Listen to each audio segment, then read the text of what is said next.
أنفسنا ومن سيئات أعمالنا من يهده الله فلا مضل له ومن يضلل فلا هادي له أشهد أن لا إله إلا الله وحده لا شريك له وأشهد أن محمدا عبده ورسوله سبحانك لا علم لنا إلا ما علمتنا إنك أنت العليم الحكيم لا حول ولا قوة إلا بالله العلي العظيم لا إله إلا الله العظيم الحليم لا إله إلا الله رب السماوات والأرض ورب العرش العظيم اللهم إنا نسألك العفو والعافية في الدنيا والآخرة اللهم إنا نسألك العفو والعافية في ديننا ودنيانا وأهلنا وأموالنا اللهم استر عوراتنا وآمن روعاتنا اللهم احفظنا من بين أيدينا ومن خلفنا وعن أيماننا وعن شمائلنا ومن فوقنا ونعوذ بعظمتك أن نغتال من تحتنا اللهم إنا نسألك علما نافعا ورزقا طيبا وعملا متقبلا أصبحنا وأصبح الملك لله رب العالمين اللهم إنا نسألك خير هذا اليوم فتحه ونشره ونوره وبركته وهداه ونعوذ بك من شر ما فيه وشر ما بعده. Assalamualaikum warahmatullahi wabarakatuh. Hari ini kita nak sambung pengajian kita.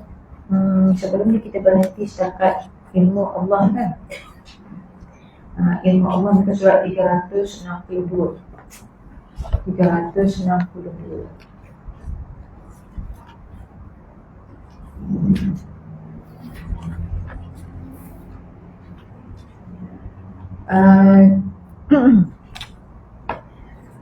Kita ada janji untuk menerangkan berkenaan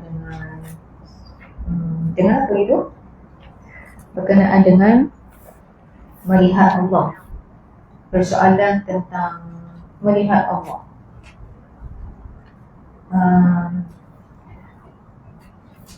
Cuba kita tengok balik.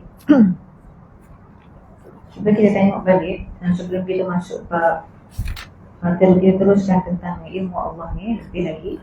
Balik semula melihat Allah, muka surat 357. Allah Subhanahu Wa Taala tidak dapat dilihat di dunia ini.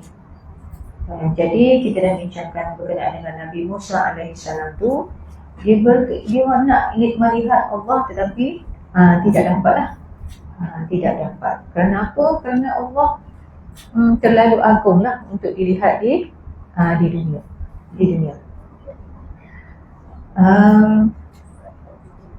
Cuba tengok muka perenggan 1, 2, 3. Perenggan yang ketiga. Ulama berbeza pendapat tentang apakah Rasulullah SAW melihat Tuhannya ketika dimi'rajkan ke atas langit. Dan pendapat yang benar adalah beliau tidak melihat Tuhannya di saat mi'raj tersebut. Dalam hadis sahih daripada Aisyah radhiyallahu anha, siapa yang menganggap Nabi Muhammad SAW melihat Tuhannya, maka dia telah membuat kedustaan besar terhadap Allah. Itu hadis riwayat Muslim. Jadi Nabi Muhammad semasa mi'raj ke langit tidak melihat Allah Subhanahu Wa Taala. Jadi puan-puan sekarang ni kalau kita tengok media sosial ni Ustazah jumpa benda-benda yang tersebar dalam media sosial, dalam WhatsApp sahaja. Untuk pengetahuan, Ustazah tak ada masa nak buka Instagram, nak buka TikTok, apps TikTok pun setakat ni tak ada dah sebab rasa tak mampu dah untuk terpanak dengan apa kandungannya. Takutkan lekat. Jadi susah hati pula kan. Tapi bagaimanapun sampai jugalah dengan soalan dan sebagainya. Banyak perkara-perkara yang tersebar sekarang ni. Mungkin puan-puan pernah jumpa pandangan yang mengatakan Nabi Muhammad melihat Allah di langit, ataupun orang-orang ulama-ulama yang tertentu dikatakan melihat Allah di dalam mimpi. Kan itu banyaklah kan. Tapi kita pegang satu je, Allah Subhanahu Wa Taala tidak dapat dilihat di dunia. Nabi Musa alaihissalam tidak dapat melihat Allah di dunia. Dan kita tahu apa yang digambarkan dalam pemikiran kita, yang terlintas dalam pemikiran kita ialah apa yang ada di dalam alam ni lah. Dan kita boleh berimajinasi, tetapi imajinasi kita tu adalah makhluk semuanya. Ya. Allah tidak dapat dilihat dan tidak boleh dibayangkan sebab dia tidak serupa dengan apa pun. Sebab itu dia menjadi nikmat yang paling besar di dalam syurga. Nikmat paling besar di dalam syurga. Kalau dah boleh berjumpa Allah dalam mimpi gitu kan, jadi tak adalah keistimewaannya tu. Gitulah. Jadi kita ambil pandangan yang tidak. Tidak di dunia dan juga tidak di dalam mimpi. Mimpi tu mimpi benda lain lah kalau sekadar tanda-tanda tu. Tapi melihat Allah dalam mimpi tu, yang lebih dekat dengan nafsu macam tu. Tidak mungkin. Kerana Allah tidak sama dengan mana-mana makhluk, tidak boleh dibayangkan. Jadi sebagaimana yang telah kita jelaskan sebelum ni, sifat-sifat Allah Subhanahu Wa Taala ni yang disebutkan dalam Al-Quran dan hadis itulah yang paling sesuai untuk kita imani. Dan kita imani tu dengan dia tidak sama dengan mana-mana makhluk. Sekali kita terbayangkan sesuatu, kita istighfar, astaghfirullahaladzim. Allah laisa kamitslihi syai' wa huwas samiul basir. Gitu.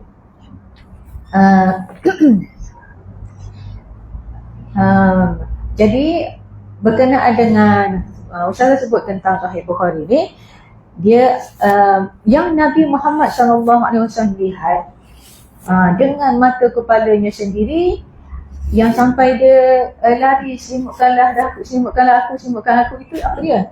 Malaikat Jibril alaihissalam. Jadi kalau perempuan nak baca, siapa yang beli buku ni boleh baca detail lah ni. Tapi detail tu memang detail dan ilmiah sekali. Siapa-siapa yang sanggup baca. Tapi bagi orang yang mengajar, dia kena tahu lah detail. Dia tak boleh ambil cerita lepas tu kita huraikan. Dia kena tahu yang yang detail tu lah. Yang dalam ni ada cara penurunan wahyu.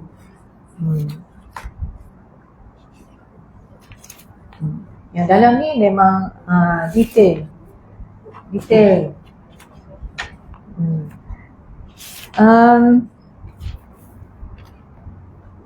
Ustazah nak dia yang ni dan dalam jilid ni. Okey, sekarang kita buka dulu Suratul Najmi.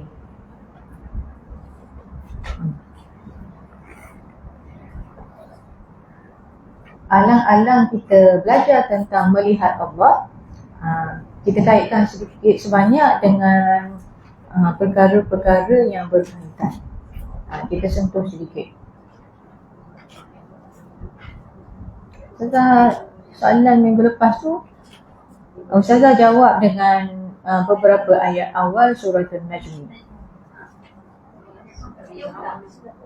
Ya? Ayat 1. Cuba buka daripada awal. Ayat 1, muka surat 526.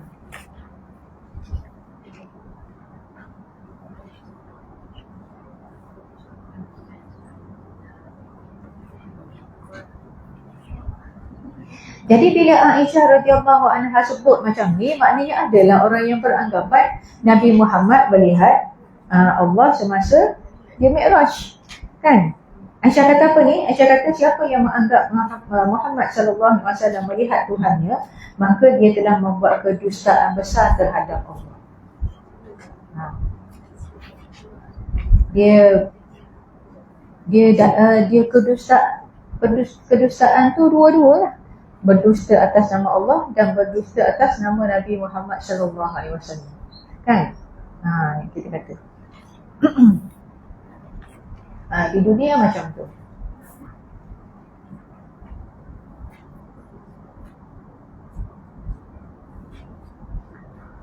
Tengok ayat surah An-Najm ayat 1. Kita start daripada ayat 1.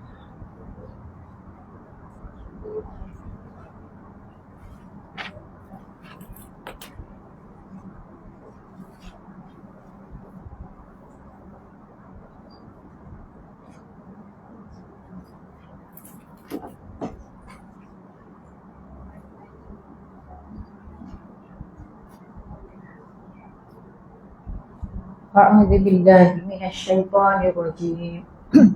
Bismillahirrahmanirrahim. والنجم إذا هوى ما ضل صاحبكم وما غوى وما ينطق عن الهوى إن هو إلا وحي يوحى علمه شديد القوى ذو مرة فاستوى وهو بالأفق الأعلى ثم دنا فتدلى فكان قاب قوسين أو أدنى فأوحى إلى عبده ما أوحى ما كذب الفؤاد ما رأى أفتمارونه على ما يرى ولقد رآه نزلة أخرى عند سدرة المنتهى عندها جنة المأوى إذ يغشى السدرة ما يغشى ما زاغ البصر وما طغى لقد رأى من آيات ربه الكبرى. Okay, 1 sampai 18. 1 sampai 18. 1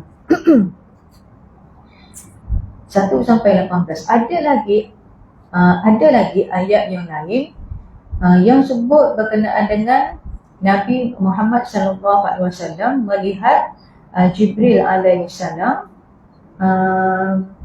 dalam rupanya yang sebenar, iaitu surah At-Takwir ayat 23.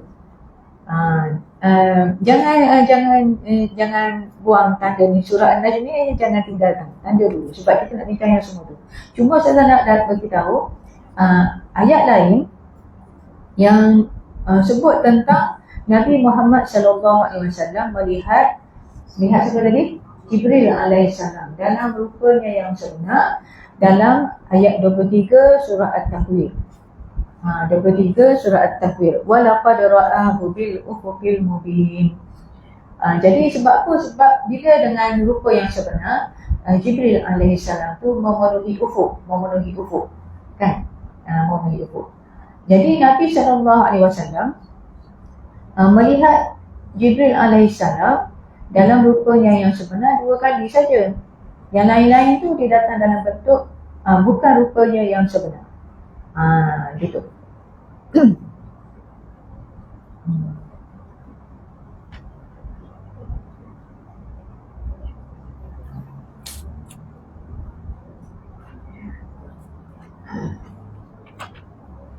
Ayat 23 surah At-Takwir. Ayat 22 tu wa ma sahibukum bimajnun wa laqad ra'ahu bil ufuqil mubin. Dan temanmu, rakanmu Muhammad itu bukanlah sekali-kali orang yang gila, dan sesungguhnya Muhammad itu melihat Jibril di ufuk yang terang. Di ufuk yang terang.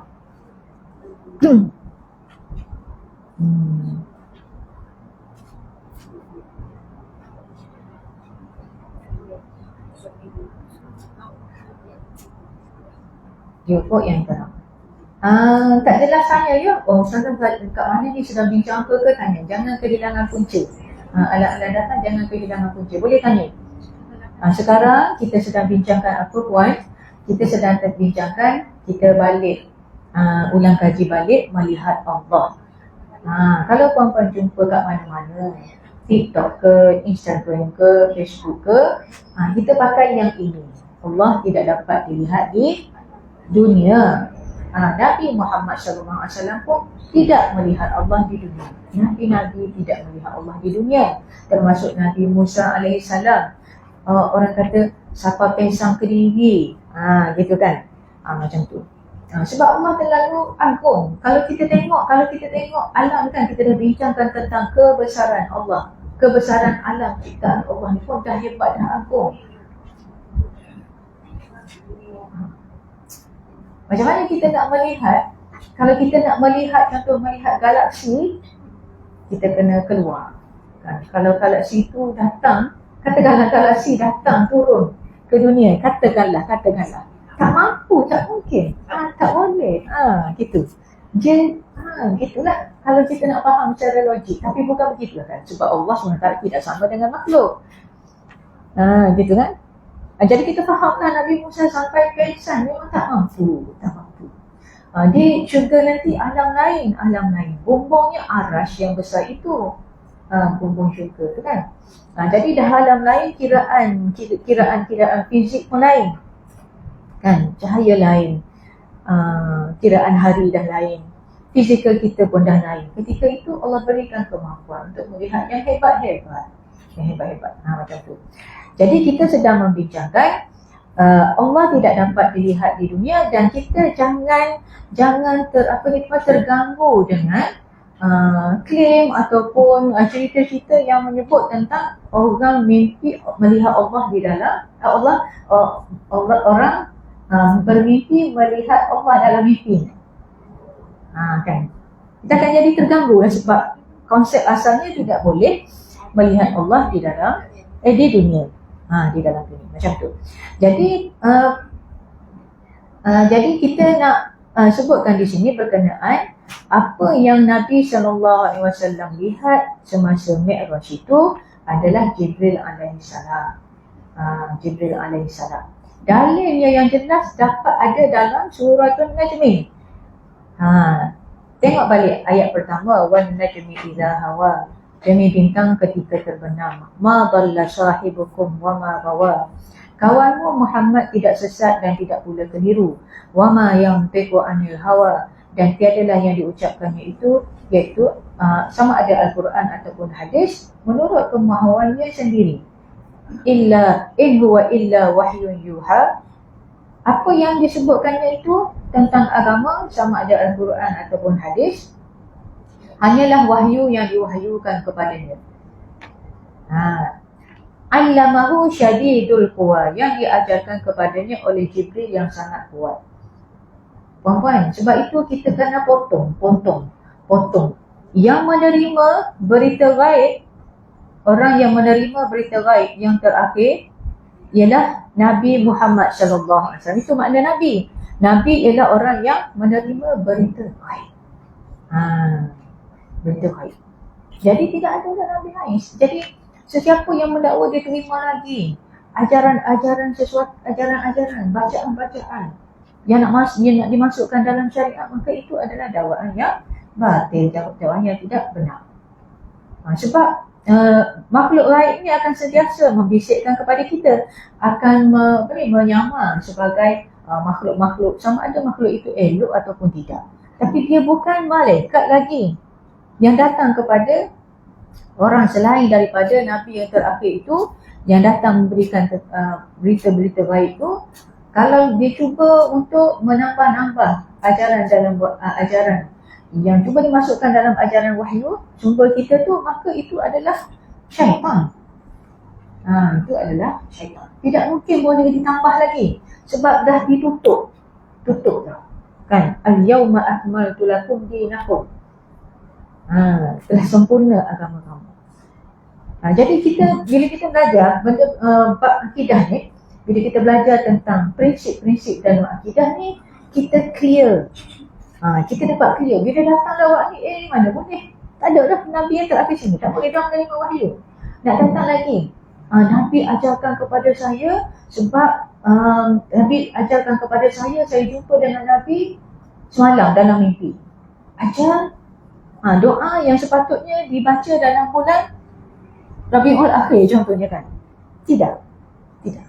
Sudah habis. Sudah habis. Yang Nabi nampak ni Jibril alaihissalam. Dia nampak secara jaga ni, bukan dalam mimpi kan. Tapi itu adalah Nabi, Rasul, utusan Allah. Orang lain tak boleh mendakwa dia jumpa Nabi Muhammad secara jaga sekarang, now. Dengan bacaan tertentu, seseorang tu mendakwa, saya nampak Nabi mari ajarkan kepada saya zikir yang tertentu. Adalah apa-apa yang saya sebut ni, memang ada. Memang ada. Alasan apa? Alasan tu ni Nabi Muhammad boleh jumpa dengan Jibril AS secara jaga. Boleh ke kita samakan Nabi itu dengan orang lain? Tak boleh. Dia special, tugas dia special sampai masuk dalam 2 kalimah syahadah. Orang lain tak masuk dalam 2 kalimah syahadah, maka orang lain tak boleh nak mendakwa. Sama ada jumpa malaikat bagi tahu sesuatu kepada dia, ataupun mendakwa jumpa dengan Nabi SAW. Sebab itu dia akan jadi sahabat jumpa dengan Nabi ni. Gitu. Jadi sahabat yang meriwayatkan hadis lah pula. Jadi kacau bilau. Jadi kacau bilau. Okay, sambung. Jadi Nabi ya soalan apa? Pasal ni yang kedatangan yang keturunan Nabi dekat Malaysia ni yang dianggap-anggapkan macam mana salah? Keturunan Nabi dia kata ni keturunan Rasulullah yang orang tu sandu-sandu sana. Kat mana tu sanjung tu? Kat mana puan tengok di sanjung tu? Malaysia. Yelah, kat mana? Puan tengok dalam media sosial ataupun puan pergi ke tempat tu? Tak pergi? Dalam media sosial. Media sosial yang itu dihidupkan oleh orang yang mengagung-agungkannya. Manakala orang yang tidak mengagung-agungkannya, tidak mempercayainya, maka tidak terlibat. Sebab media sosial ni dihidupkan oleh kumpulan-kumpulan lah kan. Kita hidupkan grup kita, dia orang grup korang. Ada yang konten kita sampai kepada orang, ada konten orang sampai kepada kita. Jadi sikap kita ialah taraktu fikum amrain lam tadillu ma tamassaktum bihima kitabullah wa sunnati. Aku tinggalkan kepada kamu dua perkara. Kamu tidak akan sesat selama-lamanya. Sesat ni maknanya, sesatnya bagaimana puan? Dari jalan yang baca sunnah. Lagi. Sebelum sesat tu ragu-ragu tak tahu mana yang nak ikut kan, mana yang nak ikut tidak. Kita tidak akan sesat selama-lamanya. Ma tamassaktum bihima. Selagi mana kamu berpegang teguh kepada keduanya. Kitabullah wa sunnati. Cara dia simple je puan-puan. Atas dunia ni memang ramai anak cucu Nabi Muhammad SAW. Memanglah ada keturunan Nabi SAW. Tapi kumpulan cucu cicit Nabi SAW yang tahu tentang hadis tadi, mereka tidak akan mendakwa-dakwi mereka tu keturunan Nabi. Sebab mereka tahu bukan mereka yang perlu diikut. Sebab mereka pun tertakluk kepada ajaran Nabi Muhammad SAW. Itu saja. Apatah lagi kalau kita mendapati ajaran-ajaran tu, apa yang diajar tu bertentangan dengan apa yang diajarkan oleh Nabi Muhammad SAW. Gitu. Dan pihak berwajib pun dah bagi tahu kan. Kes tu banyak. Ustazah detect kalau ustazah lah untuk pegangan ustazah. Kita nak tuduh orang sembarangan tak boleh juga kan. Tapi ustazah memang buat kajian apa yang diajarkan kita. Dan didapati memang tidak menepati dengan ajaran Nabi SAW. Selawat yang diajarkan tu tidak sama dengan selawat yang diajarkan oleh Nabi Muhammad SAW. Maka setakat itu je lah. No? Kita tak nak ikut kalau yang macam tu. Gitu lah.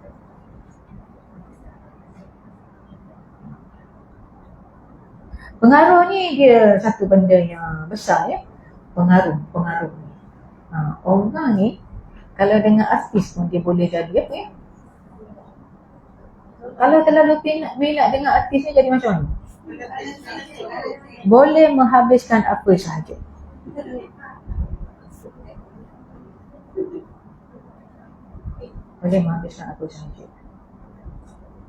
Idola dia macam mana? Yes. Menerima juga kan ada sajak-sajak yang dikarang.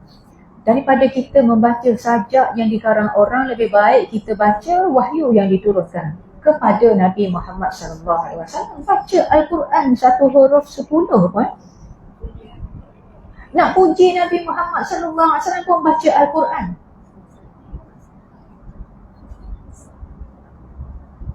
Tanda sayang. Suami isteri tak ada makna kalau puji awak cantik, awak gini-gini, tapi nafkah tak bagi. Kan? Tanggungjawab tak tunai, abang ni handsome gini-gini.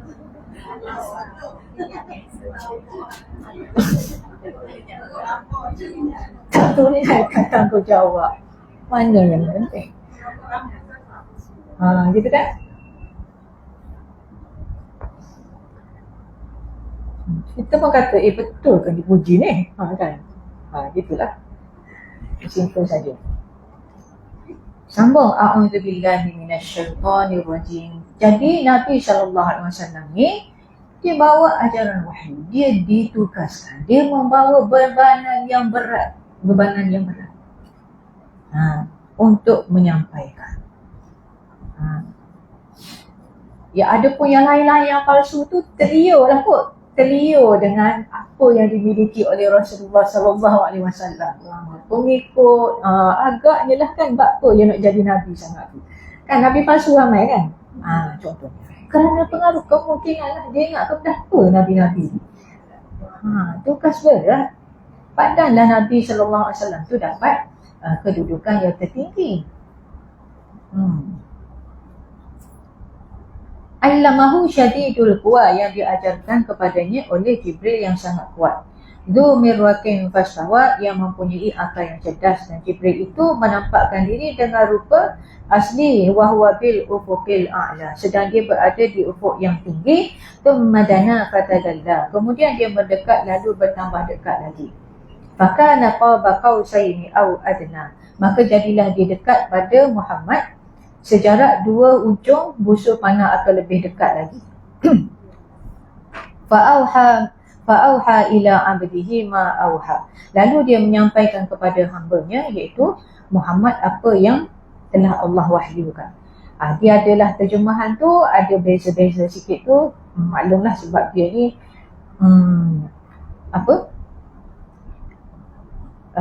dia berdasarkan riwayat, dia kompleks sikit sebenarnya, tak apa.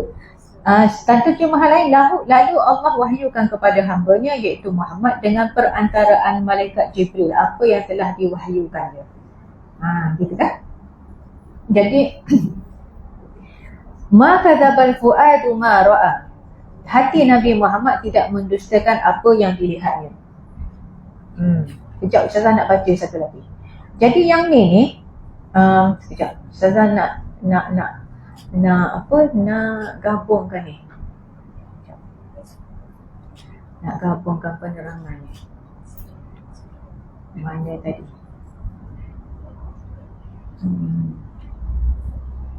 Ada tanduk.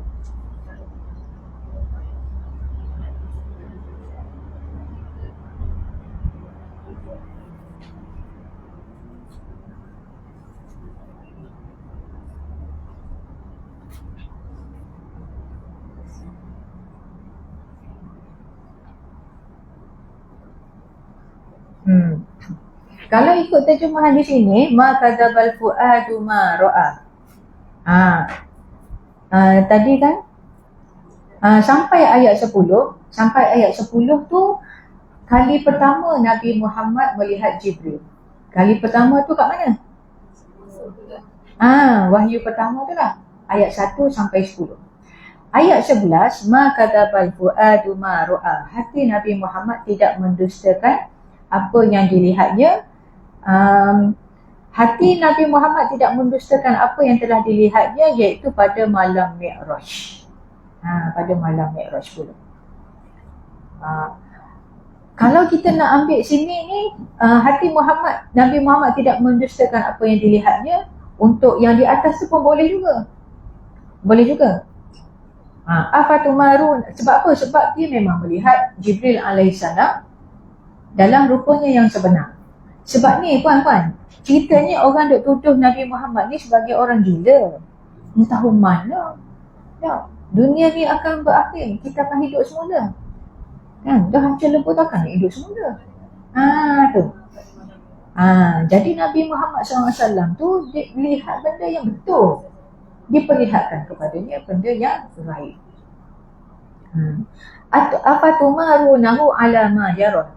Jika demikian, patutkah kamu hendak membantahnya mengenai apa yang telah dilihatnya itu?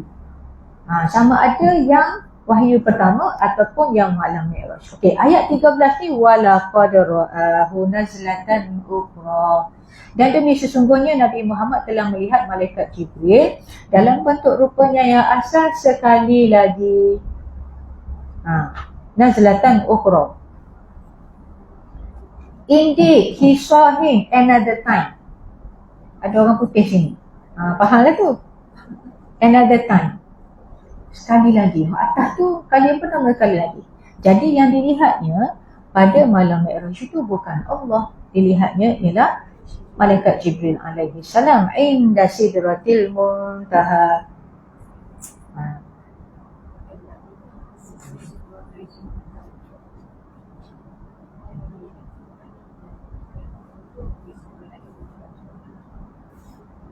Indaha jannatul ma'wa, yang di sisinya terletak juga jannatul ma'wa.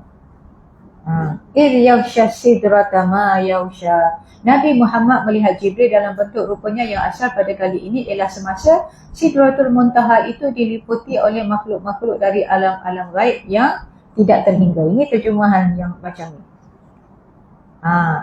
Disebut makhluk-makhluk. Idh yaghsha sidrata ma yaghsha. Terjemahan lain, Muhammad melihat Jibril ketika Sidratul Muntaha diliputi oleh sesuatu yang meliputinya. Apa benda tu yang meliputinya?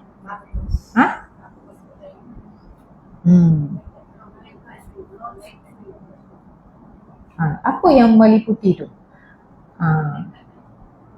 That which covered it. Was covered by that which covered it. Apa yang meliputi? Kalau terjemahan tu maksudnya kita ada yang sebut makhluk, ada yang apa yang meliputinya. Itu Ustazah nak nak bawakan hadis yang penuh ni dalam Sahih Bukhari. Dalam Sahih Bukhari. Hadis yang penuh dalam Sahih Bukhari. Yang dalam ni hadis penuh, keterangan penuh tentang macam mana Nabi SAW diturunkan wahyu yang pertama.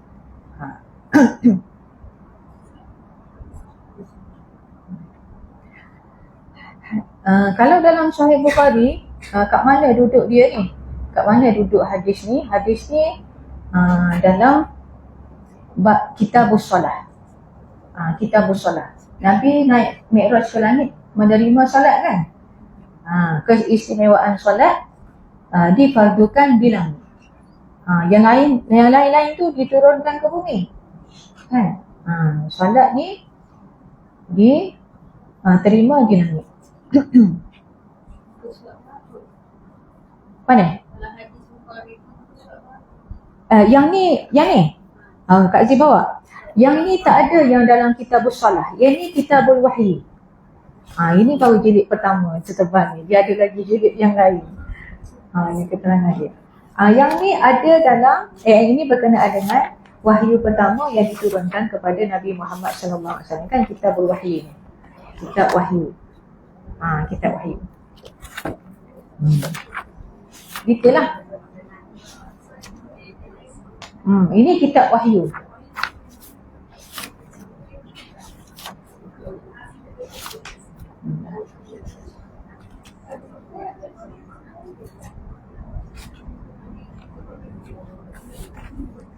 Jadi kalau puan-puan nak baca sendiri boleh baca lah ni. Siapa-siapa yang ada tu, kalau saya tak guide, tak buka ni. Setebal ni takkan buka, dia duduk atas mari je.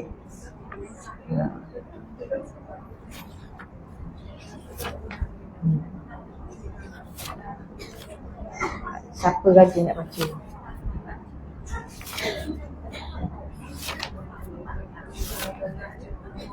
Gitu yang ni ada dalam hadis berkenaan dengan macam mana wahyu pertama turun kepada Nabi Muhammad SAW, dan Nabi Muhammad SAW melihat Jibril dalam rupanya yang asal. Dalam rupanya yang asal.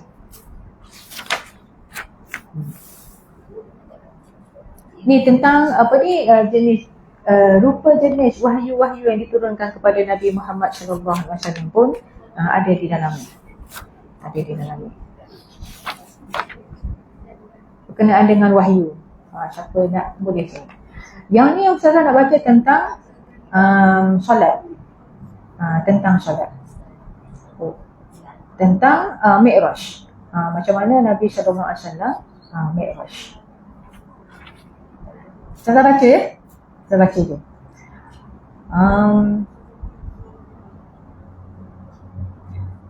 Ini hadis daripada Abu Dzar Al-Ghifari. Meriwayatkan bahawa Rasulullah SAW bersabda, semasa aku berada di Mekah, pernah bumbung rumahku disingkapkan. Jibril alaihissalam pun turun, lalu dia membelah dadaku dan membasuhnya dengan air Zam-Zam. Setelah dibawanya satu bekas emas yang penuh dengan hikmah dan keimanan. Macam mana pula hikmah dan keimanan nak bawa dalam bekas? Kalau bawa dalam bekas kita minum kok gitu je, menambahkan hikmah dan keimanan. Dia benda gaib kan yang berlaku kepada Nabi Muhammad SAW. Tapi itulah ni tak berlakulah kepada kita ni. Tak payah duk mimpi lah tak payah gitu. Dia menuangkannya ke dalam dadaku, kemudian menutupnya semula. Kemudian dia memegang tanganku dan membawaku naik ke langit. Apabila sampai ke langit dunia, Jibril berkata kepada penjaga langit, buka. Kalau ikutkan puan-puan, Jibril masa ni dia dah menunjukkan wajahnya yang sebenar ke tidak?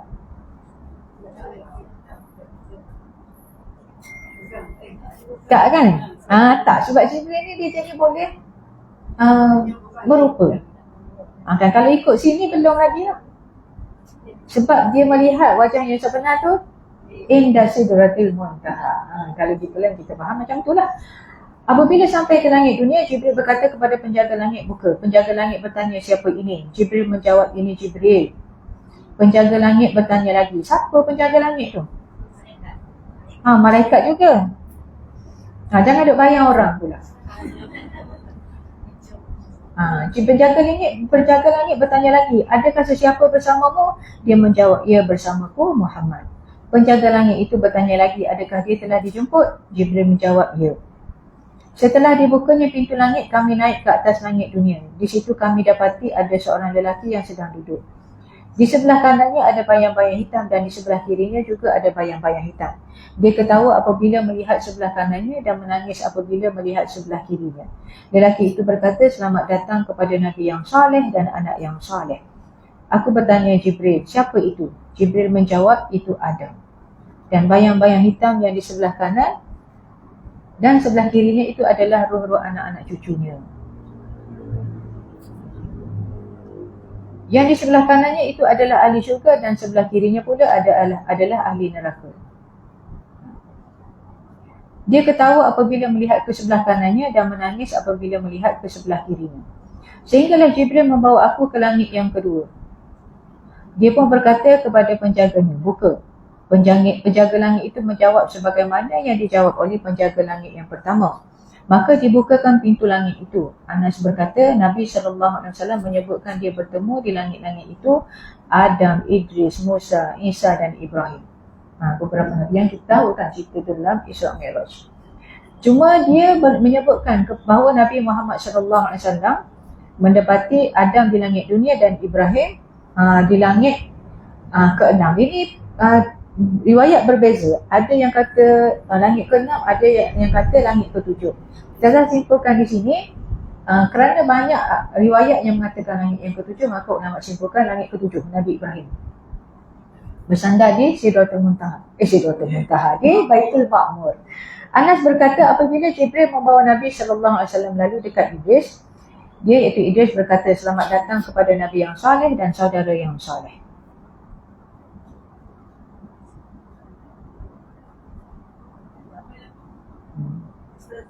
Langit dunia tu langit pertama.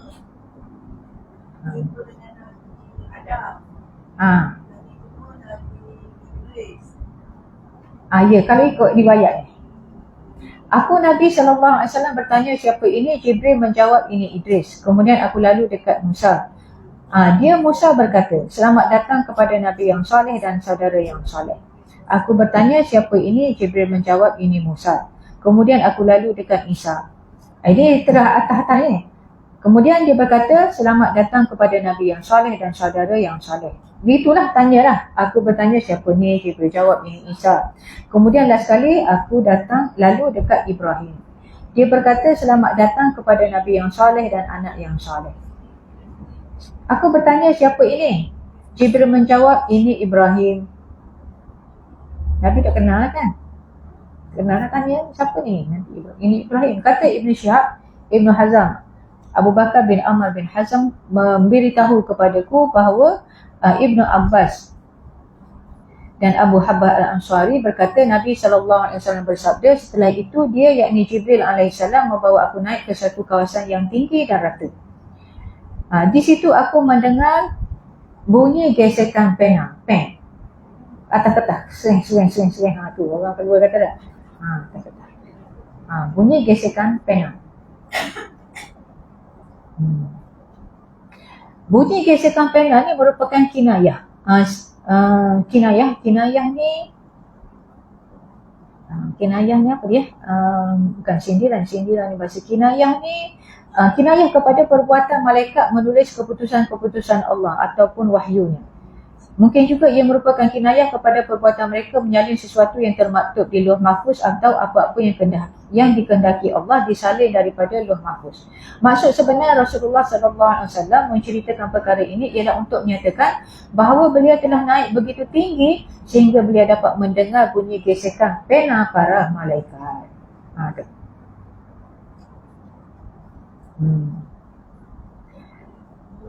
Seterusnya Nabi SAW bersabda, maka Allah SWT memfardukan ke atas umatku 50 kali sembahyang dalam sehari semalam. Aku pun membawanya pulang. Kemudian sekali dengan setelah sampai di hadapan Musa, beliau bertanya, apakah yang Allah telah fardukan ke atas umatmu? Aku berkata, Allah telah memfardukan 50 kali sembahyang. Musa berkata, kembalilah kepada Tuhanmu sebab umatmu tidak akan mampu mengerjakannya. Aku kembali merayu kepada Tuhan, maka Allah mengurangkan sebahagian daripadanya. Aku kembali kepada Musa lagi dan berkata, dia yakni Allah telah mengurangkan sebahagian daripadanya. Musa berkata, pergilah kembali merayu kepada Tuhanmu sebab umatmu tidak akan mampu mengerjakan. Aku kembali merayu kerananya Allah mengurangkan sebahagian lagi.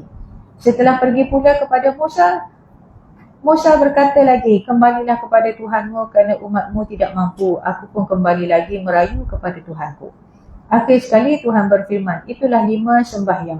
Dan ia sebenarnya menyamai 50 sembahyang. Keputusan ini tidak diubah di sisiku. Aku kembali lagi kepada Musa, tetapi Musa tetap berkata lagi, kembalilah lagi merayu kepada Tuhanmu. Aku berkata, aku berasa malu untuk merayu lagi kepada Tuhanku. Kemudian dibawanya aku pergi sehingga ke Sidratul Muntaha.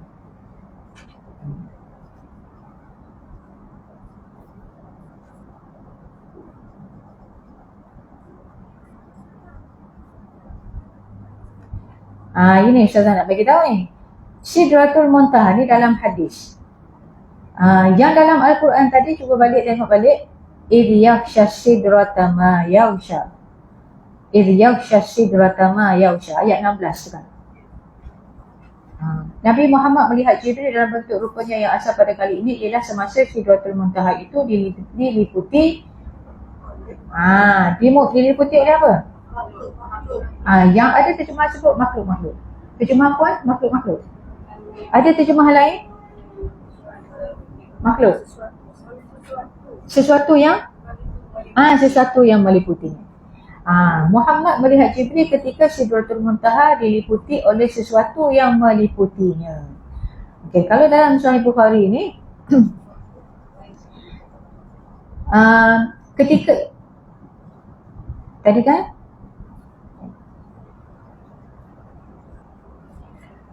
kemudian dibawanya aku pergi ke Sidratul Muntaha.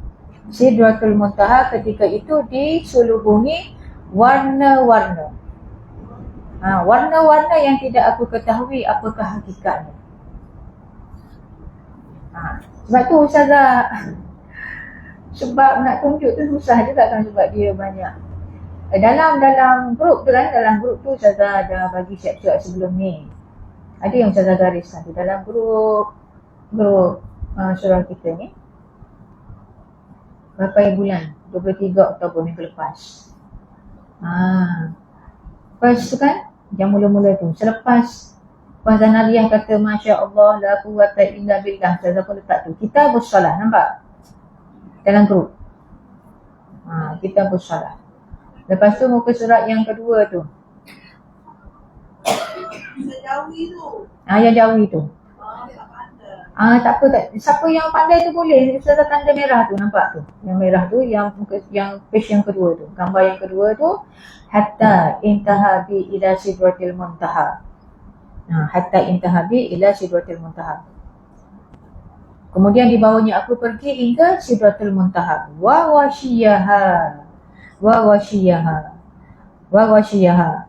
Ketika itu, sidratul muntaha diselubungi alwanun.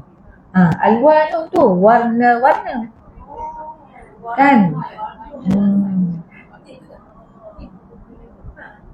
Anak-anak kan nasyid warna-warna dekat alwan. Warna-warna. La adri mahi. Warna-warna yang tidak aku ketahui apakah hakikatnya. Puan-puan ingatkan senang ke? Ingatkan senang ke nak kita faham ayat tu? Ayat tadi, ma yausya diselubungi. Apa yang menyelubunginya? Tengoklah kalau ada dalam hadis. Tu. Jumpa. Kita bukannya menghuraikannya sendiri. Makna apa tu? Jadi dia ni dalam Sahih Bukhari, maka memadai lah. Setakat tu je lah. Dikelubungi warna-warna yang tidak aku ketahui apakah hakikatnya. Benda yang di luar kebiasaan, luar biasa.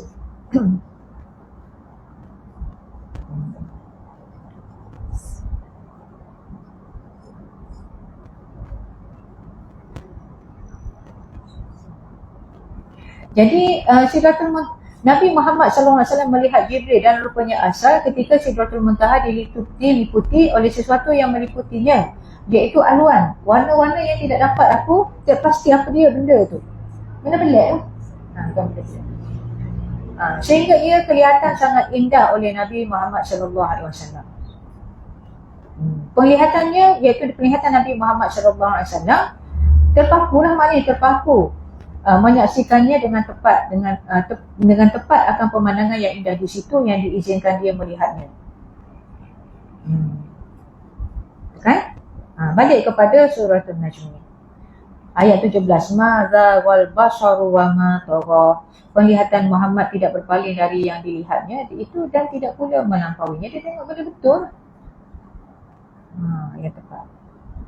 Laqad ra'a min ayati rabbihil kubra. Sesungguhnya dia telah melihat sebahagian tanda-tanda kekuasaan Tuhannya yang paling besar.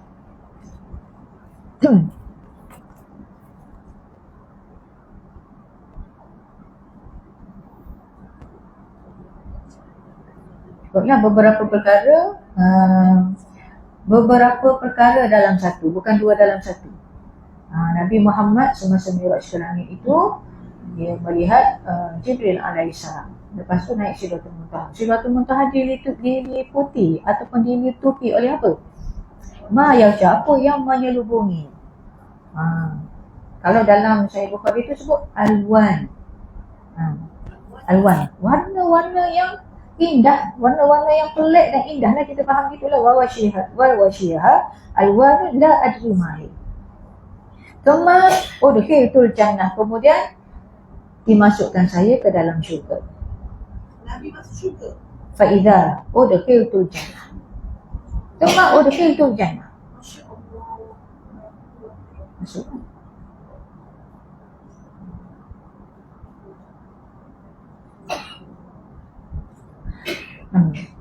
Selepas itu aku dimasukkan ke dalam syurga. Di dalamnya aku dapati kalung-kalung mutiara, ataupun ada ulama sebut dengan kubah-kubah mutiara, dan tanahnya pula adalah kasturi. Gitu. Syurga atas. Syurga mana ni? Jannatul Ma'wa. Kan ni surah ayat 14 dengan 15. Ayat 13, 14, 15. Walaqad ra'ahu nazlatan ukhra inda sidratil muntaha indaha jannatul ma'wa. Gitu je lah. Nak sebut lebih-lebih tentang benda yang gaib ni tak boleh lah. Ustazah hanya boleh baca dalam Al-Quran, lepas tu tengoklah hadis. Tak apa lah. Gitu. Jadi balik kepada melihat Allah tadi kan. Cuma kelebihan kita belajar ni kan, daripada sumbernya kita puas hati pun kita jumpa sumber yang paling autentik.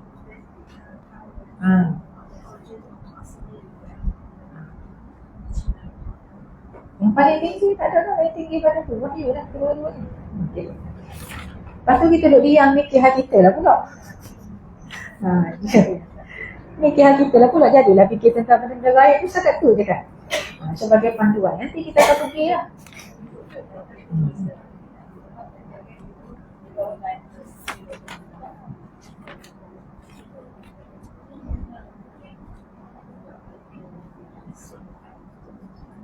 Jadi Sidratul Muntaha tu dia macam apa ni? Penanda aras di antara dunia dengan yang atas lagi. Alam bawah dengan alam yang atas. Separuh daripada tu syurga. Syurga tu langit dia lain pula lah. Tidak berlangitkan kita lah. Langit dia adalah aras. Satu sistem lain pula. Sidratul Muntaha tu membahagikan alam. Alamnya alam bawah dengan alam atas. Aras sudah siapa lagi ya?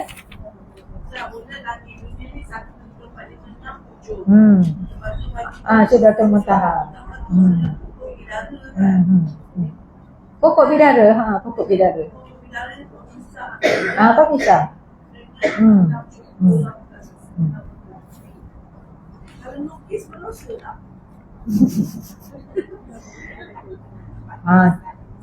Tak ada masalah pada usaha lukis untuk menggambarkan saja. Sebenarnya pokok bidara pun tak tahu duduk mana ni.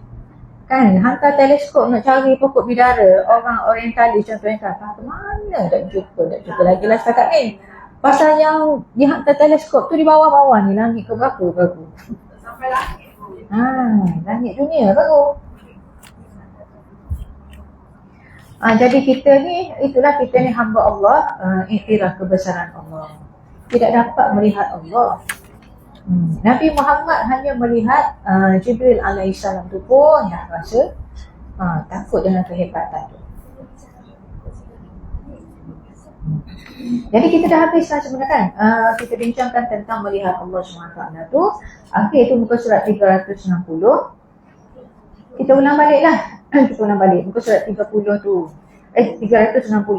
Dan di dalam hadis sahih dari Jarir bin Abdullah berkata, pernah satu ketika kami duduk-duduk bersama Rasulullah SAW. Tiba-tiba beliau memandang ke bulan pada malam purnama lalu bersabda, sesungguhnya kalian akan memandang Tuhan kalian sebagaimana kalian memandang bulan ini tanpa ada yang menghalangi. Maka bila kalian sanggup untuk tidak melewatkan solat sebelum matahari terbit, iaitu solat subuh dan solat sebelum matahari terbenam ataupun solat asar, maka lakukanlah.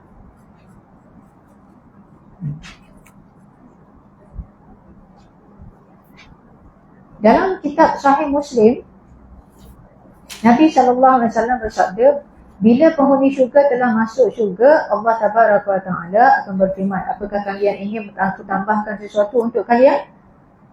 Mereka menjawab, bukankah engkau telah memutihkan wajah kami? Bukankah engkau telah memasukkan kami ke dalam syurga dan menyelamatkan kami dari api neraka? Maknanya banyak dah ni, nak beli benda lagi, ya Allah banyaknya bagi. Gitu kan. Beliau bersabda, lalu Allah membuka tirai iaitu hijab. Dengan demikian maka tidak ada sesuatu pemberian yang lebih mereka senangi melebihi kesempatan memandang Tuhan mereka Azza wa Jalla. Kemudian baginda membaca ayat A'udzubillahi minasyaitonirrajim lilladzina ahsanul husna wa ziyadah. Ayat ni surah Yunus ayat 26 ni, bagi orang-orang yang berbuat baik ada pahala yang terbaik iaitu syurga dan tambahannya. Syurga tak bagi syurga sajalah, sebab duduk dalam syurga ni dapat semua sekali di dalam tu. Penghuni syurga ni putih muka dia, kan dapat nikmat macam-macam.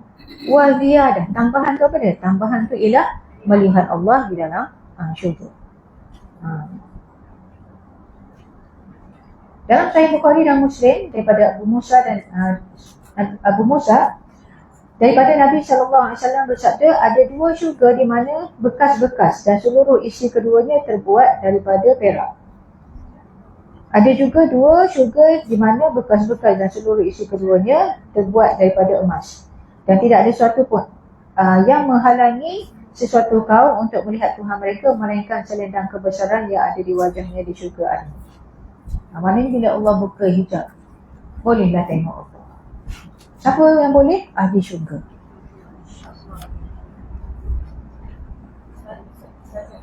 Tanya satu yang apa tu Nabi apa nampak orang bila seksa di syurga neraka tu masa bila?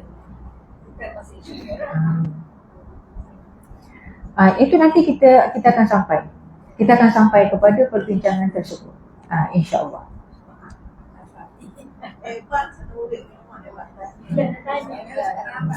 Yelah, Ustazah maklum lah maksud di sebalik tu kan.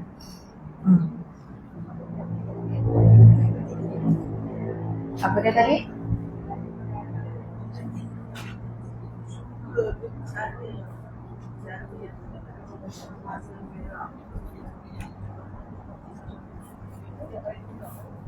Okay, kita sambung ilmu Allah. Balik semula ya. Start semula lah ilmu Allah. Ilmu Allah. Kita akan sampai. Banyak lagi jilid yang akan kita telaah bersama.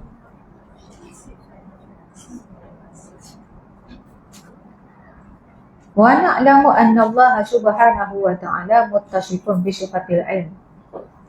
Kita tahu bahawa Allah Subhanahu Wa Taala memiliki sifat ilmu, mengetahui, bahawa dia menamakan dirinya dengan pelbagai macam nama yang menunjukkan sifat ini, di antaranya Al-Alim. Nak merujukkan Allah ni maha mengetahui. Nama-nama tu ada beberapa nama yang menunjukkan Allah ni maha mengetahui. Nama-nama tu menunjukkan maha mengetahui macam mana? Maha mendalam pengetahuannya.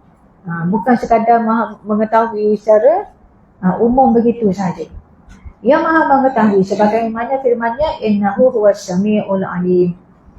Sesungguhnya dia maha mendengar lagi maha mengetahui. Termasuk di antaranya adalah sifat al-khabir. Al-khabir. Al-khabir ni iaitu sifat yang khusus untuk mengenal sesuatu sebelum terjadinya. Kita ni tahu-tahu kita tahulah sebab dia ada dah. Allah ni Al-Khabir, maha mendalam pengetahuannya.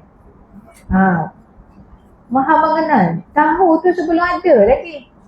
Maha mengetahui itu sebelum ada lagi. Kalau nak simpul atas sikit, kita kan adalah unsur-unsur nafs yang pernah berjanji di hadapan Allah Subhanahu Wa Taala sebagaimana yang ada dalam surah Al-A'raf tu kan. Alastu bi rabbikum, Tuhan tanya kepada semua jiwa anak Adam. Anak Adam ada belah kedah ke atas dunia sekarang ni? Ada ni ramai di kalangan kita, ada cucu tak tubik lagi, ada tak kahwin lagi kan, tak tahu lagi cucu apa ni. Macam anak Adam yang akan lahir tu tak ada lagi. Tapi semuanya tu tak lahir lagi cucu-cucu kita lah. Alastu bi rabbikum, Tuhan tanya. Alastu bi rabbikum? Qalu bala syahidna.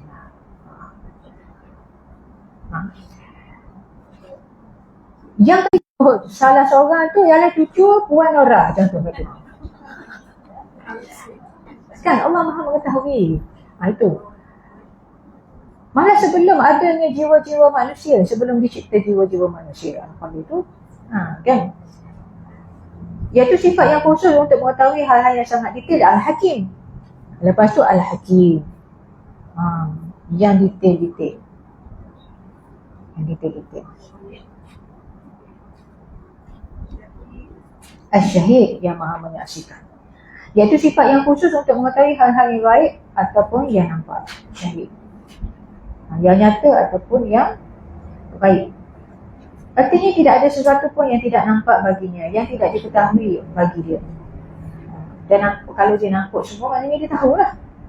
Termasuk pula sifat Al-Hafiz. Al-Hafiz.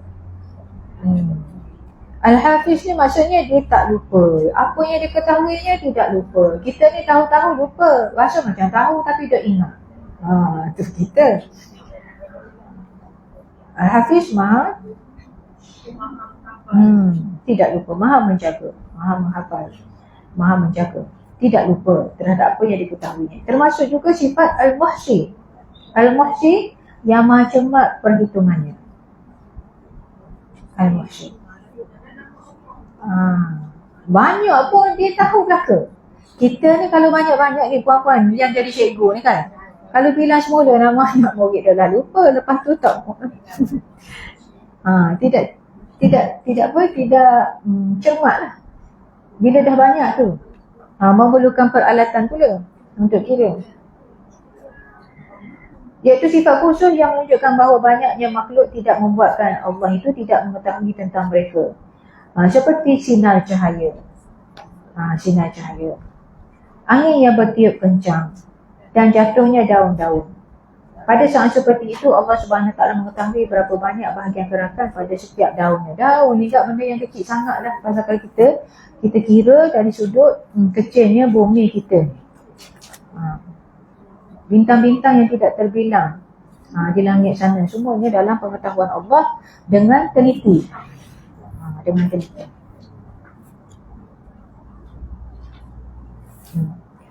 Muka surat 362. Sebab itulah puan-puan, bila kita doa kepada Allah kan, bila kita berdoa kepada Allah, beribadah kepada Allah ni, kita rasa tenang. Kan tenang sebab apa? Sebab kita kenal Allah tu lah.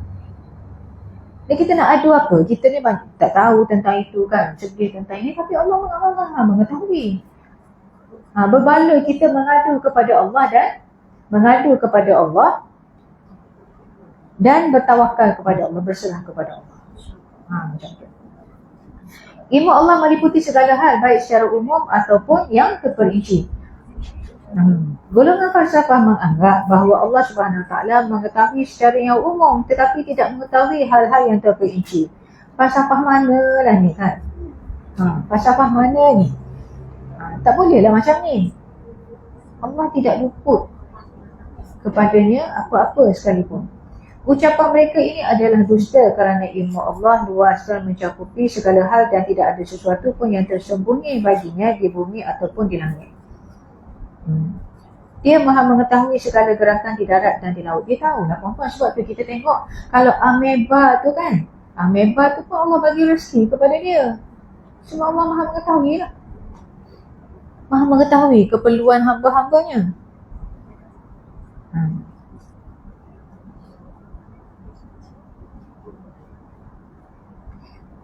Tidaklah satu daun yang jatuh dari pohonnya atau benih yang tertanam di dalam tanah atau tanaman kecil yang membelah tanah atau tanaman yang kering dan mati, melainkan bahawa ilmu Allah itu pasti meliputinya sebagaimana firman-Nya, a'udzubillahi minasyaitonirrajim, wa ya'lamu ma fil barri wal bahri wa ma tasqutu min waraqatin illa ya'lamuha wa la habbatin fi dhulumatil ardi wa la ratbin wa la yabisin illa fi kitabim mubin.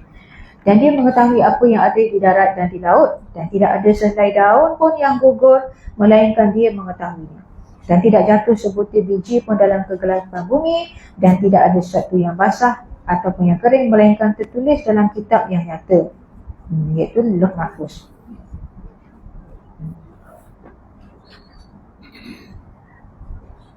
Haiwan-haiwan yang jumlahnya banyak dan tidak terhingga pun tidak ada sesuatu yang tersembunyi dari Allah. Sebagaimana firman-Nya, a'udzubillahi minasyaitonirrajim, wa ma min dabbatin fil ardi illa 'ala Allahi rizquha wa ya'lamu mustaqarraha wa mustawda'aha kullun fi kitabim mubin. Dan tidak ada satu binatang melata pun di bumi melainkan Allah lah yang memberi rezekinya, dan dia mengetahui tempat berdiam binatang itu dan tempat penyimpanannya. Semuanya tertulis dalam kitab yang nyata. Betul puan-puan, kalau orang yang tenang ni dia tak gaduh. Tidak gaduh. Tidak gaduh. Tak ke mananya. Tapi kalau orang gaduh, dia jawab pula kan, dia tak boleh lah gitu kan, kita kena lah ada perancangan gini. Tapi bagi orang tenang tak apalah, kita buat lah perancangan. Kan dia ada slow dengan yang gaduh. Macam konsep bergambar kan, nampak orang ramai influencer lah, dia biasanya kita nampak dia tu jenis macam banyak lah rezeki, peniaga apa semua, jadi dia macam suka lah kongsi audio apa semua. Tapi macam kita ramai lah yang baca kan, suka ni baca lah orang ni kan, influencer ni. Tapi bila kita tengok tu kan, dia macam dia cakap lah, katakanlah rezeki yang tak betul-betul yang banyak apa semua. Mari dia sebut banyak-banyak tu. Jumlahnya tu. Jadi banyaklah yang tak betul-betul apa semua. Jadi macam kalau kita macam kalau imak sendiri kan, kita berdoa, kita rasa lebih senang dengan doa yang Nabi ajar sebab kita tak tahu rezeki yang banyak tu adakah manfaat pada kita ataupun kita boleh cancel ke tak. Macam rasanya macam begitu. Betul. Ya ginilah maknanya bila kita, maksudnya kalau kita belajar kan, bila kita belajar tentang takdir, tentang apa yang Allah suka, apa Allah tak suka, sifat-sifat Allah lah kan. Sifat Allah sebagai Rabb, sebagai Ilah. Sebagai Rabb tu kita tahu Allah bagi tu mengikut, kita bolehlah minta. Tapi Allah sebagai Ilah tu, kita nak beribadah kepada Allah, berdoa tu kita nak doa tu yang paling disukai oleh Allah lah. Kan minta lebih-lebih boleh nak minta, tapi bagi kita tak tergamak lah, tak tergamak. Malu lah nak sebutkan banyak sangat nak. Ya Allah, tahun ni aku nak 3 juta. Ya Allah. Contoh kan katakan, mungkin ada yang minta macam tu. Puan minta macam tu ke tak kan? Macam mana sahabat mana? Kan ketanda kita tak tergamak deh. Tak tergamak lah. Boleh nak minta tapi kita lah tak tergamak. Jadi doa-doa yang diajarkan oleh Rasulullah SAW itu yang terlebih baiknya ada dalam Al-Quran. Hadis. Allahumma inni as'aluka ilman nafi'an wa rizqan thayyiban wa amalan mutaqabbalan. Itu tu.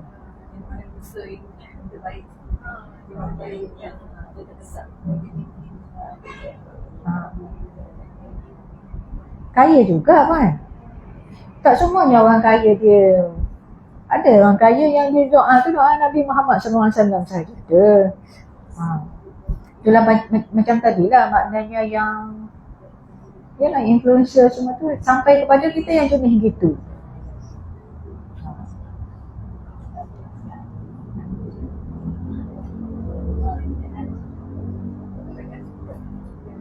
Dia gini je perempuan. Sebab Allah ni maha memberi rezeki. Baca apa pun, sembah apa pun. Dan yang bukan baca doa yang reka sendiri, yang sembah berhala mah bagi rezeki. Berhala dia ke yang bagi? Dan saya sembah berhala, saya jadi kaya raya ni, awak sembah Allah tak kaya. Kita nak jawab macam mana? Itulah memulakan iman, akidah, simpulan yang kukuh di dalam jiwa. Kita faham, sebab tu kita kena kenal Allah ni, Allah sebagai Rabb. Allah sebagai Rabb, Allah maha belas kasihan kepada semua makhluk. Ikut makhluk mana-mana pun, buat apa-apa pun. Allah bagi rezeki sebagai ujian. Liyabluwakum ayyukum ahsanu amalan. Sebab tu memahami prinsip kehidupan fi dawil kitab wa sunnah dalam suluhan Al-Quran dan As-Sunnah ni penting. Sebab tu ya jadi tak laku ni doa Nabi ajar ni. Selawat Nabi ajar tak laku, doa yang Nabi ajar tak laku. Dia kata dia tak kaya. Kan kenapa selawat rekaan tu? Selawat rekaan tu dia jamin. Nombor 1 gini, nombor 2 disukai ramai. Nombor 3 diluaskan rezeki. Nombor 4 menjadi kaya raya. Kan cuba tengok dalam blog dan sebagainya. Tapi kalau kita tengok doa Rasulullah, sebenarnya Allah Nabi tak keampunan dan jauh dari neraka. Ya. Itu di setiap pola. Tapi ada Rabbana atina fid dunya hasanah wa fil akhirati hasanah wa qina adzabannar. Hasanah untuk kita tu kita nak biar sesuai lah dengan kita. Kan kalau kaya doa aku tak mari belaka sini. Macam ada saya bantu Ustazah, maknanya Nabi Muhammad SAW maknanya bila berdoa tu fokus kepada memohon keampunan. Sebab apabila Allah ampun dosa kita, insya-Allah rezeki akan datang, rahmat tu akan datang. Tapi kan macam yang influencer tu, dia kaya raya pun, sebenarnya kita nampak orang kata kehidupan tu permukaan saja. Dalaman kita tak tahu macam mana. Sebab ada apa ni yang siapa nama ada satu doktor India yang buat tu. Dia ada buat macam program motivasi kat student lah. Dia buat motivasi kat student tu. Dia tak nak, maknanya budak-budak ni pengaruh dengan kehidupan nak jadi person. Saya nampakkan senang. Kehidupan dia orang tak seperti yang kita nampak. Itulah biasanya sebab kita tengok yang surface. Surface kan. Kita pun dah banyak cerita kan orang yang panggil jutawan sekelip mata ni. Dia memang sekelip mata sungguh kan. Hilang segala-galanya pun sekelip mata juga. Sebab dia sendiri yang terpana dengan apa yang dia dapatinya. Begitu. Prinsip kehidupan. Satu lagi banyak kan doa-doa yang kalau kita tak tergamak nak minta kepada Allah dengan bahasa sendiri, cukup dengan yang tu. Allahumma aslih li dini allazi huwa ismatu amri wa aslih li dunyaya. Fikirkan ini.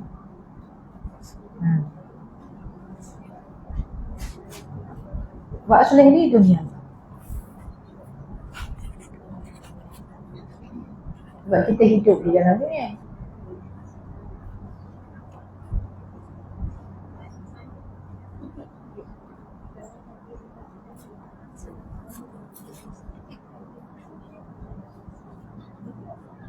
Haiwan-haiwan yang jumlahnya banyak dan tak terhingga pun tidak ada sesuatu yang tersembunyi dari Allah Subhanahu Wa Taala sebagaimana firman-Nya.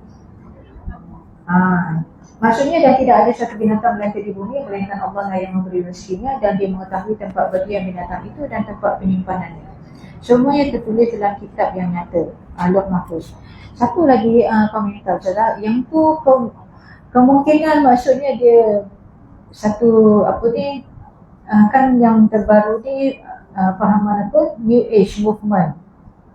Kan New Age Movement tu dia daripada itulah hok tarik kuasa duit kan, kuasa daripada alam. Ramai juga yang tanya ni kan, buka dompet lepas tu doa ya Allah, lepas tu panggil duit panggillah kawan-kawanmu yang lain tu, dia mari banyak dalam dompet. Kuasa tarikan, law of attraction.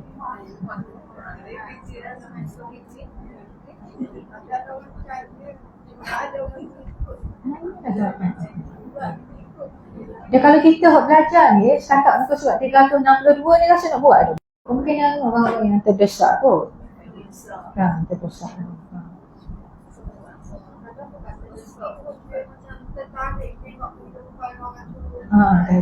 Dunia ada juga yang kita jumpa kan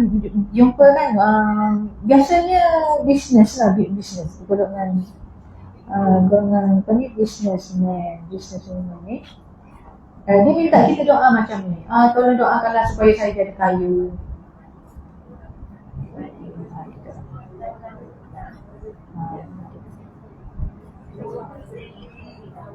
Kemungkinan gini lah, kita pun bersangka baik, kemungkinan mereka banyak hutang. Banyak hutang. Biasanya bisnes ni melibatkan hutang. Jadi bila kaya dia boleh bayar hutang. Kena bimbing.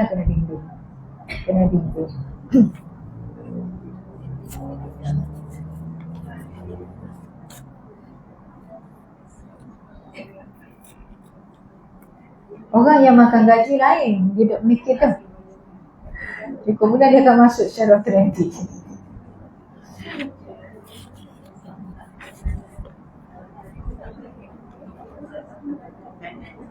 Tekanan lagi. Memanglah kan kita pun dalam zikir pagi kan. Allahumma afini fi badani, Allahumma afini fi sam'i, Allahumma afini fi basari, la ilaha illa anta. Allahumma inni a'udzubika minal kufri wal faqr. Wa a'udzubika min adzabil qabr, la ilaha illa anta.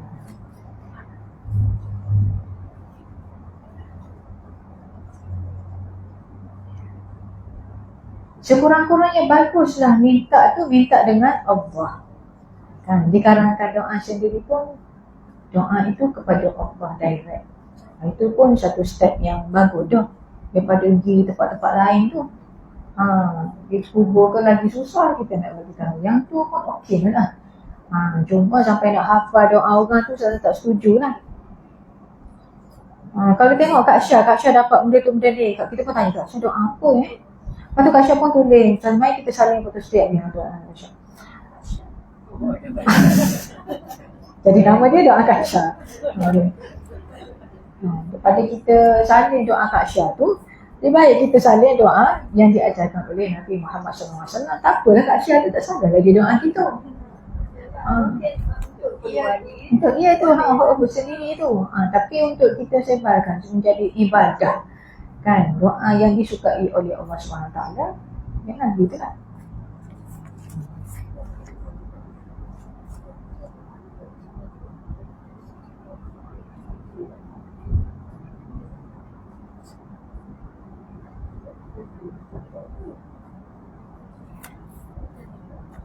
Dan tidak ada sesuatu pun yang sampai ke bumi atau naik dari bumi ke atas langit melainkan ilmu Allah SWT yang mencakupi itu semua, sebagaimana ditegaskan Allah SWT dalam firman-Nya, ya'lamu ma yaliju fil ardi wa ma yakhruju minha wa ma yanzilu minas samaa'i wa ma ya'ruju fiha wa huwar rahimul ghafur.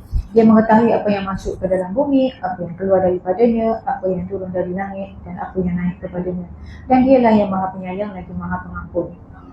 Demikian pula dengan manusia, tidak ada sesuatu padanya yang tersembunyi dari ilmu Allah, kerana ilmu Allah mencakup segala hal yang ada pada dirinya. Dia mengetahui apa yang nampak dari amal perbuatannya dan juga mengetahui apa yang di dalam lubuk hatinya yang paling dalam, seperti firman Allah Subhanahu wa taala, "Qul in tukhfu ma fi sudurikum aw tubduhu ya'lamuhu Allah." Katakanlah, jika kamu menyembunyikan apa yang ada dalam hatimu atau kamu melahirkannya, pasti Allah mengetahuinya.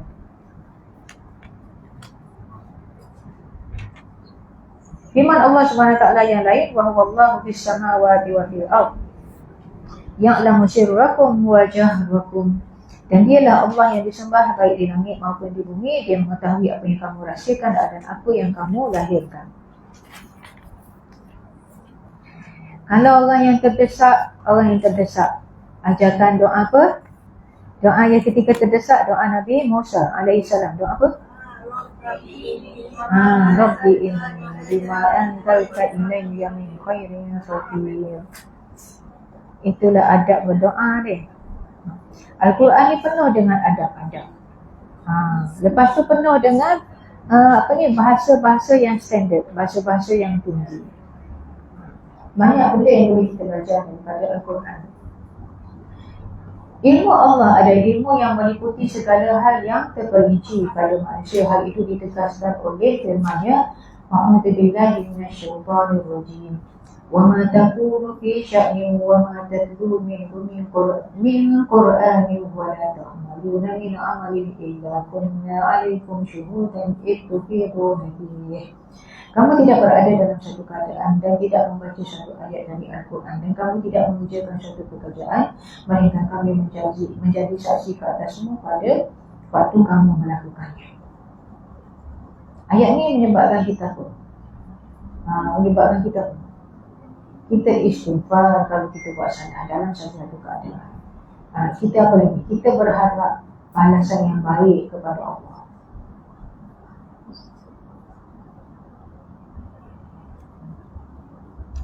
Gini Pak, bagaimana? Kita ada sahabat baru kan? Sambil-sambil.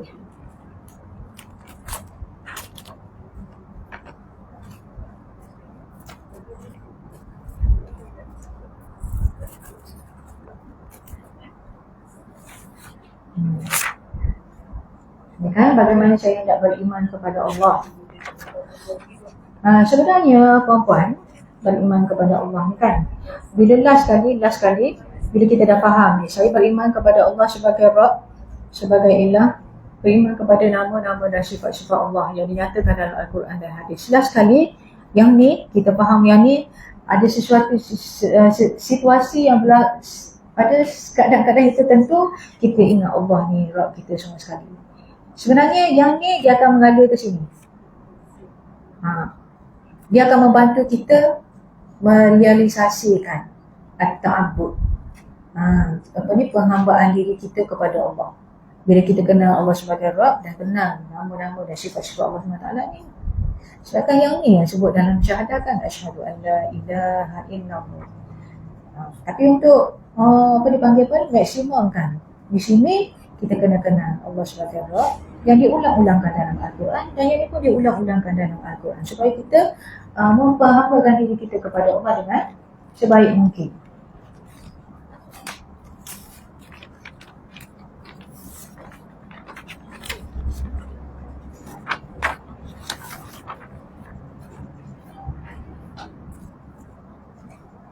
Break sekejap.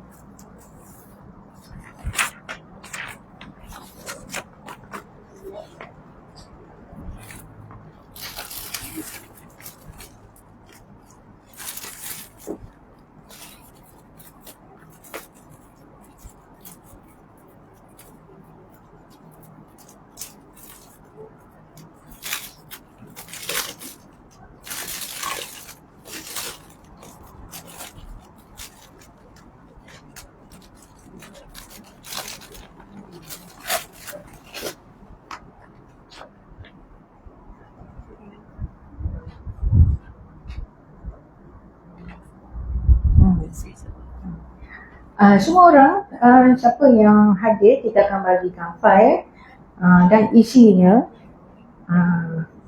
sedikit demi sedikit lah, mana yang ada saya bagi dulu. Lepas tu kalau ada yang tak ada, bila kita nak bincang kita akan bagi dulu. Itu yang basic lah dalam pengajian kita. Yang ni yang paling utama sekali. Kawan-kawan Puan Izzah ke? Yang ni yang basic lah, yang basic. Wahyu ni sumber agama kita. Wahyu tu Al-Quran dan hadis. Islam agama sempurna. Islam ni paling tidak kita kena tahu Islam ni terbagi kepada tiga: akidah, syariat dan juga tazkiyatun nafs, penyucian jiwa. Jadi kita sekarang sedang belajar yang mana, anak-anak? Ibu-ibu. Dari bahagian sini akidah. Kelas kita ni kelas akidah. Kotak yang pertama.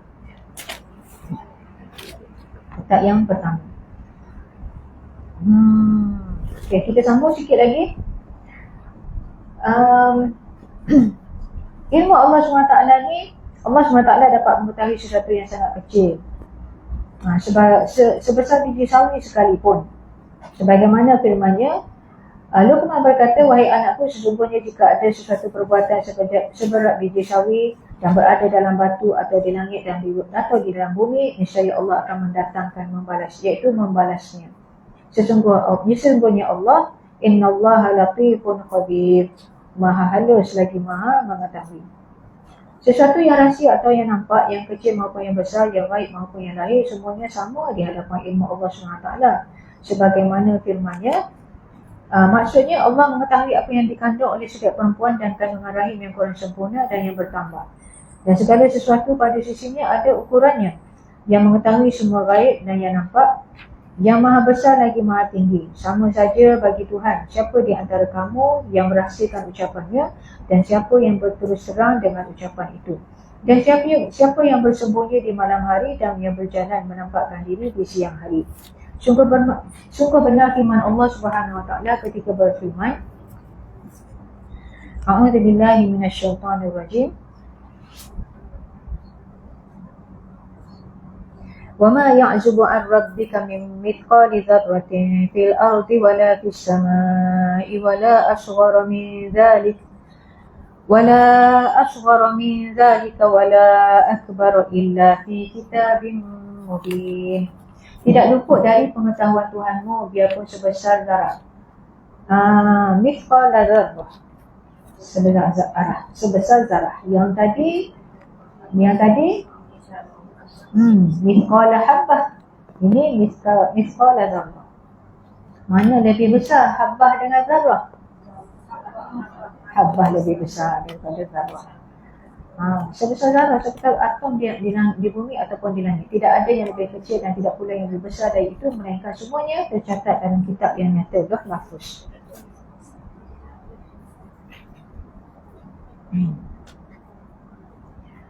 Sambung sikit lagi.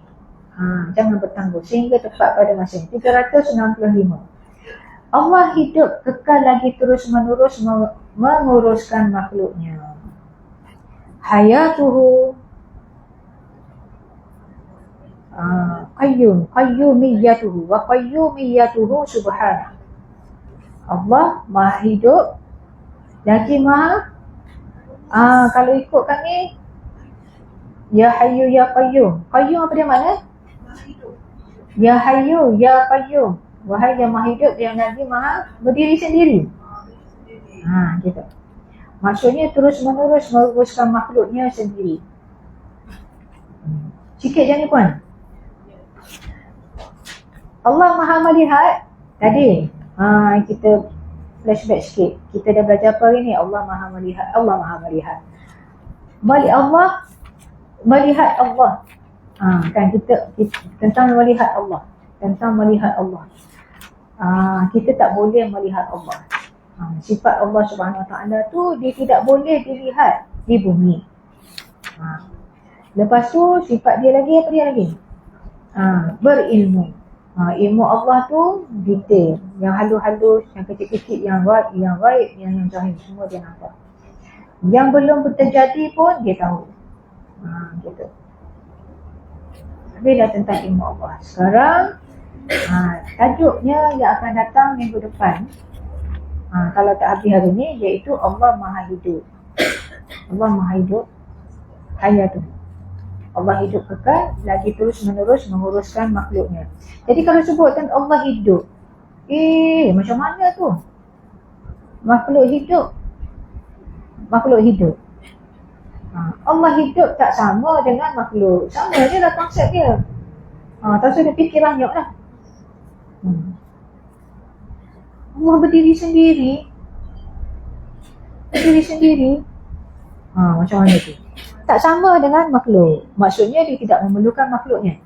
Allah Subhanahu Wa Taala hidup dengan kehidupan yang kekal sejak zaman azali tanpa ada permulaan, sebagaimana yang ditegaskan dalam firman-Nya, A'udzu billahi minasyaitonir rajim, wal hayyu la ilaha illahu.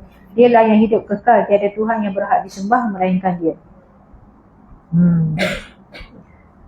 Kehidupan Allah itu berbeza dengan kehidupan makhluk yang lain kerana makhluk akan mati dan binasa. Tidak ada yang kekal kecuali Allah Subhanahu Wa Taala. Dan semua kehidupan makhluk tu dicipta oleh Allah. Baru dia hidup. Sebelum ni tak ada pun. Allah hidupnya daripada azali lagi. A'udzu billahi minasyaitonir rajim. Kullu man 'alaiha fan wa yabqa wajhu rabbika dzul jalali wal ikram. Ayat ni kita dah bincangkan sebelum ni. Dan nampak apa? Wa yabqa wajhu rabbika dzul jalali wal ikram. Wajah Allah. Wajah Allah. Semua yang ada di bumi ini akan binasa, fana, dan tetap kekal wajah Tuhanmu yang mempunyai kebesaran dan kemuliaan. Ingat lagi kan? Dzul jalali wal ikram. Kalau tidak dia jadi Z kalau balik kepada Rabb. Yang memiliki kebesaran dan kemuliaan tu tidak balik kepada Rabb tapi balik kepada wajhu rabbika dzul jalali wal ikram. Kalau balik kepada Tuhanmu yang memiliki kebesaran dan kemuliaan, dia akan jadi Dzul Jalali wal Ikram. Itu dibincangkan oleh ulama tafsir. Di dalam Sahih Bukhari daripada Ibn Abbas, semoga Allah meridai keduanya, radhiyallahu anhuma, bahawa Nabi SAW pernah membaca doa berikut ini. A'udzu bi'izzatikal ladzi la ilaha illa antal ladzi la yamut wal jinnu wal insu yamutun. Apa ni? Ni dalam Sahih Bukhari ni. Aku berlindung kepada keagunganmu.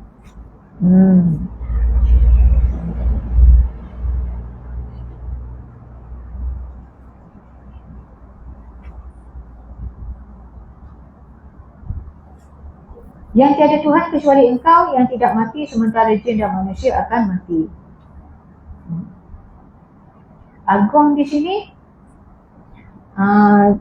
keagungan Allah Subhanahu Wa Taala. Dan dalam doa ni, a'udzu bi'izzatikal ladzi la ilaha illa antal ladzi la yamutu wal jinnu wal insu yamutun.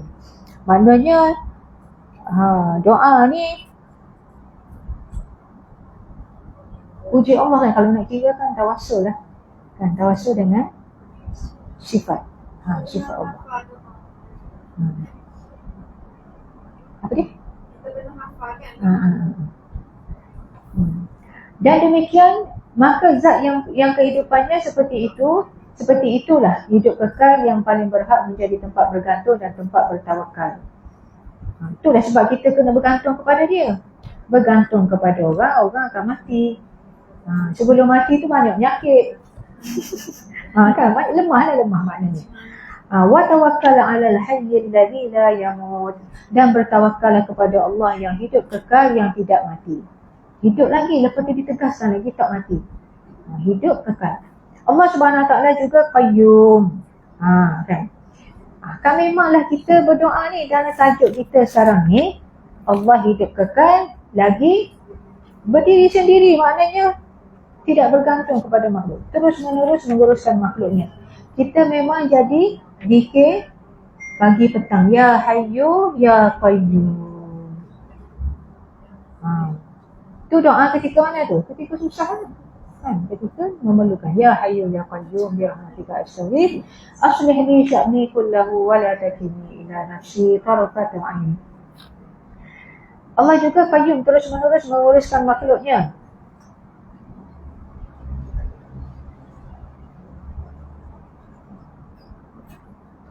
Fahuwa qayyum bi nafsihi mukim li ghairihi. Dia Subhanahu Wa Taala berdiri sendiri dalam mengurus mereka dan menegakkan yang lain. Seluruh makhluknya memerlukannya, di mana mereka tidak mungkin boleh meneruskan kehidupan lah. Berdiri di situ maksudnya tegak, menegakkan yang lain, maksudnya dia yang menguruskan. Kita boleh meneruskan hidup ni sebab dia yang menguruskan kita. Seluruh makhluknya memerlukannya. Seluruh makhluknya tidak mungkin dapat meneruskan hidup tanpa kehendaknya, sebagaimana firman Allah Subhanahu Wa Taala, wa min ayatihi an taqumas samaa'u wal ardu bi amrih. Dan di antara kekuasaannya, tanda-tanda kekuasaannya ialah berdirinya langit dan bumi dengan iradahnya, dengan kehendak.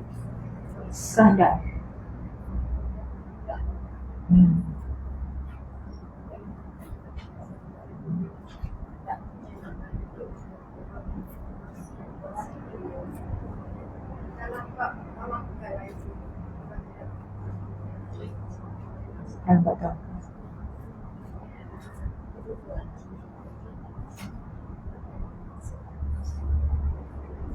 Sebab itulah memang Allah SWT memang menggabungkan dua-dua nama ni, Al-Hayyul Qayyum. Allahu la ilaha illa huwal hayyul qayyum. Ya hayyu ya qayyum bi rahmatika astaghith. Okay, kita berhenti setakat 367. Muka surat 367. Segala yang baik daripada Allah, segala yang kurang daripada diri kita sendiri, kita akhiri dengan tasbih kafar.